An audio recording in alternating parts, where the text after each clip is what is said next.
Hello everyone, welcome to step up academy. I am Vani Naren, your educator for English language. और जैसे कि आप देख रहे हैं, हमारे पीछे ही आ चुके हैं पैंडा।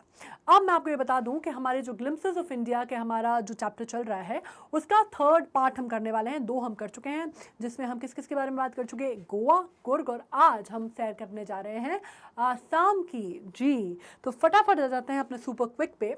और जैसा कि आपको मालूम है, सुपर क्विक रिविजन है मतलब क्या कि एग्जाम से पहले होने वाला रिविजन है जिसमें फटाफट पढ़ाई करनी है ना। अब इसमें हम बहुत ज़्यादा निटिग्रिटीज़ में डिटेल में नहीं जाएंगे, उसके लिए हमारा डिटेल्ड सेशन जो है वो अलग से है। अब क्योंकि पार्ट 3 है तो बहुत ज़्यादा बैकग्राउंड या भूमिका बांधने की ज़रूरत नहीं है, सीधे सीधे आते हैं, बात कर लेते हैं टी फ्रॉम आसाम, जो कि पार्ट 3 है ग्लिम्पसेस ऑफ इंडिया का, चैप्टर नंबर 7 का। ऑलराइट, नाउ अरूप कुमार दत्ता जो हैं इसके राइटर हैं, जर्नलिस्ट हैं, जो कि गुवाहाटी आसाम से ही हैं। और अगर आप बात करते हैं तो इन्होंने 16 किताबें लिखी हैं अपनी एडल्ट लाइफ में, और आप कह सकते हैं यंग नॉवेलास भी लिखी हैं यंग पीपल के लिए। 2014 में ही was awarded the lifetime achievement honour by the association of writers and illustrators for children, New Delhi, in the Indian chapter of international board of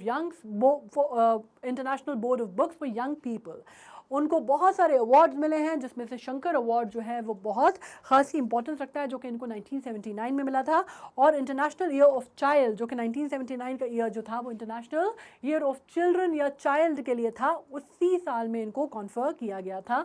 इनको अगर आप बात करते हैं तो इनको पद्मश्री भी अवार्ड किया गया है 2018 में।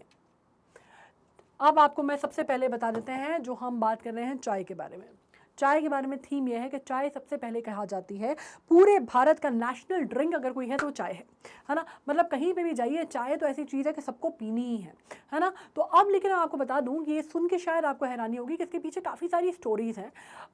एक आध जो है वो तो माइथोलॉजिकल स्टोरी है जिसका कोई बहुत ज़्यादा सर पैर नहीं समझ में आता, लेकिन वो भी है यहाँ पे।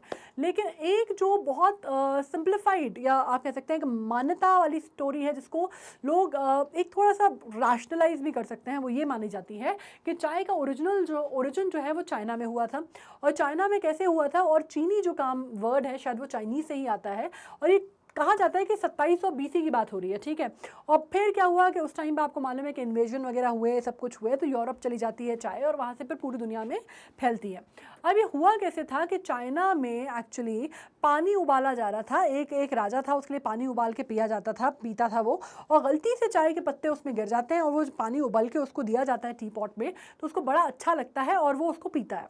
और उस राजा की उम्र जो है बहुत लंबी हो जाती है, बड़े सालों तक जीता है, तो लोग उसको मानते हैं कि ये जो है ये ड्रिंक पीने से लोग बड़े सालों तक जिंदा रहते हैं, और इसका फ्लेवर भी अच्छा हो जाता है। तो वहाँ से चाय की शुरुआत जो है वो ब्लैक टी के तौर पे होती है, ठीक है। अब उसमें अगर हम बात करते हैं तो पहले उसको एज अ मेडिसिन, इसी वजह से क्योंकि वो लाइफ लॉन्ग चलता है और उसको कोई मेजर बीमारियां भी नहीं होती। और पहले के टाइम पे कोई बहुत ज़्यादा 2700 BC की बात हो रही है, राइट, तो कोई बहुत ज़्यादा आपके डॉक्टर्स वॉक्टर्स इस टाइप के तो थे नहीं, थे भी तो बहुत ही प्रिमिटिव फॉर्म में थे। तो लोगों को लगा कि भैया इसमें ज़रूर कोई ना कोई चीज़ है, कोई ना कोई जादू मंत्र है, इसको पियेंगे तो अपनी भी लाइफ लंबी होगी, तो लोग उसको मेडिसिन के तौर पे पीने लगे।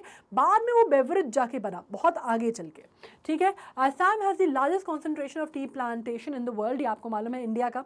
There are large group of women with the bamboo basket on their backs who pluck the newly sprouted tea leaves from the plant and store them in the basket. अब आपको ये भी मालूम है कि आसाम में टी प्लांटेशन तो है ही, पर ये जो काम करते हैं टी गार्डन्स में जो काम करती हैं वो ज़्यादातर महिलाएं होती हैं, जिनको आपने देखा होगा कि बड़ी बड़ी बास्केट अपने पीठ पे टांग के काम करते हैं और उसमें प्लग करके डालती जाती हैं, राइट, उनके बारे में कहा गया है। अब प्रांजल बिलोंग टू आसाम। अब ये जो कहानी है ये किसकी है, 2 दोस्तों की है जो ट्रेन जर्नी से करते हुए आसाम आए हैं, और एक जो दोस्त है उसके फादर का टी स्टेट है और वो अपने फ्रेंड को दिखाने आया है। ये पूरी की पूरी स्टोरी है जिसमें प्रांजल और राजवीर 2 दोस्तों की बात हो रही है, ठीक है। Pranjal belong to Assam, he was studying in the school in Delhi where Rajveer was his classmate. Pranjal's father was the manager of the tea garden in upper Assam. अच्छा, मैनेजर थे, उनका नहीं था, मैनेजर थे, पर खैर बहरहाल समझ गए ना। Pranjal invited Rajveer to visit his home during the summer vacation. Both of them travel to Assam on train. Rajveer is extremely excited to see the beautiful greenery and the tea plantation outside. When the train stopped on the way at the station, a vendor called, "Chai garam, garam chai, chai garam." They bought some and stopped and started sipping it. ठीक है, रुक गए। Rajveer told Pranjal that over 80 crore cups of tea are drank every day throughout the world। अब इसमें क्या है, राजवीर जा रहा था टी प्लांटेशन देखने, तो उसने पूरी तैयारी और पूरा अपना होमवर्क जो था वो करके रखा हुआ था, बहुत सारी स्टडी उसने टी प्लांटेशन के ऊपर ऑलरेडी की हुई थी, ठीक है।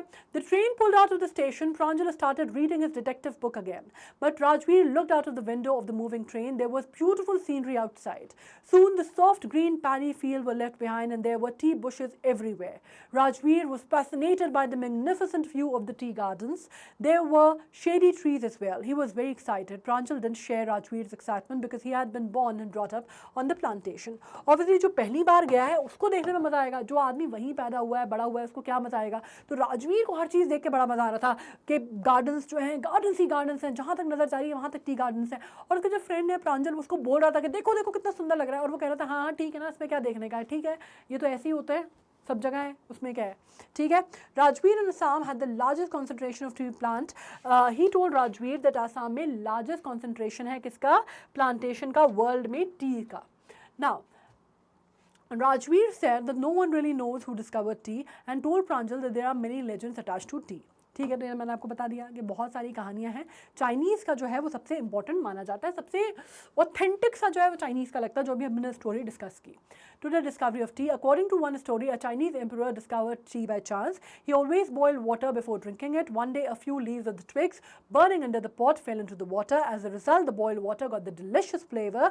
It is said that they were tea leaves. According to another Indian legend, ये जो है ये sensible नहीं है, पर ठीक है लिखा हुआ है तो पढ़ लेते हैं।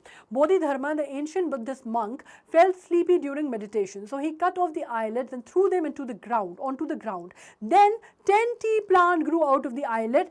The leaves of these plants were then when in hot water and drank and banished sleep। अब यहाँ पे ये बात हुई कि भाई बोधि धर्म जो थे, एंशियंट बुद्धिस्ट मंक थे, उनको नींद आ रही थी मेडिटेशन के द्वारा के टाइम, तो उन्होंने क्या किया, अपने आईलिड जो है उन्होंने काटे और उनको फेंक दिया ग्राउंड पे। अब वो जहाँ पे गिरे वहाँ पे पेड़ जो है, जो पौधे हैं टी के, वो उग गए, ठीक है। और ये जो टी लीव्स थी, ये जो लीव्स थी इस प्लांट की, इनको अगर आप हॉट वाटर में डाल के पिए तो उससे नींद जो है वो भाग जाती है, क्योंकि नींद आई थी ना उनको मेडिटेशन करते करते, तो इस वजह से उन्होंने ऐसा किया। हालांकि ये थोड़ा सा उतना लाइक साइंस नहीं मानता है इस बात को, ऑलराइट, लेकिन खैर आपके उसमें है तो आप पढ़ सकते हैं और आप इसको एक्सप्लेन भी कर सकते हैं कि दो वो क्या उन्होंने एक्सप्लेन की थी, एक चाइनीज़ और एक इंडियन, बोधि धर्म वाला और एक चाइना के एम्परर वाला, ठीक है। Now, Rajveer told Pranjal that tea was first drunk in China in 2700 BC. Word like China, Chinese. Tea came to Europe in the 16th century. At first, it was used as a medicine, then as a beverage. Both Rajveer and Pranjal reached Mariani Junction. Pranjal's parents received them on the platform, and soon their car sped off to Dhekiabari. The tea estate managed by Pranjal's father. On both sides of the passage were acres and acres of tea bushes. ठीक है, फिर उसके parents उसको लेने आ जाते हैं और ये लोग ट्रेन पहुंच जाती है, ढकियाबारी जाते हैं, जहाँ पे उसके फादर जो है वो टी प्लांटेशन के मैनेजर हैं, और जाते जाते रास्ते में दोनों तरफ जहाँ जहाँ तक नज़र जा रही है वहाँ तक टी प्लांटेशन नज़र आता है। Women with bamboo basket on their backs were plucking the newly sprouted tea leaves. They had come there in the sprouting season.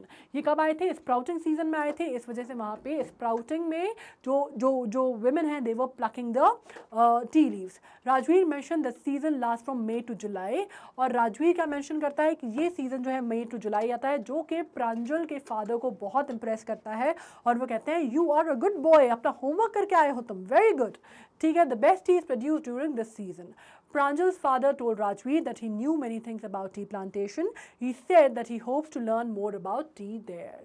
और फाइनली क्या होता है, वो आसाम में टी प्लांटेशन देखने आता है, और वो वहाँ पे रह के ऑब्वियसली जब रहता होगा समर वेकेशन में टी प्लांटेशन के बारे में और भी चीज़ें सीखता होगा, right. So on this note finally हमारे तीनों पार्ट जो हैं वो ग्लिम्पसेस ऑफ इंडिया के ख़त्म हो गए हैं, और आई एम श्योर आपको तीनों ही समझ में आएंगे। एक में गोवा था, एक में कुर्ग था, एक में आसाम था, और तीनों ही जगह की हमने क्या कर लिया, हमने भ्रमण कर लिया है यहीं पे रहते रहते। So please stay well and study very hard, exams are right ahead, and my panda is saying bye bye, take care.